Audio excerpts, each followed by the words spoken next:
If you've ever needed to dig up cards or lists you've archived in Trello, then it's actually easier than you might think. So archiving is great for keeping your board clean, but sometimes you actually need to bring things back or just check what's been done. So to archive items, simply open your board and click on the Show Menu button in the top right corner.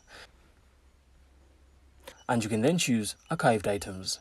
So you'll then be able to see a full list of all archived cards and lists.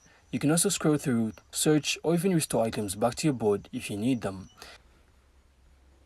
So it's a really handy way to keep track of past tasks, revisit ideas, or recover something important without cluttering your active board. So once you know exactly where to look, you'll find that managing your archived content in Trello is super simple and stress-free. So I really hope you found this insightful, and if you did, make sure to leave a like and of course subscribe. Then we'll see you on the next one.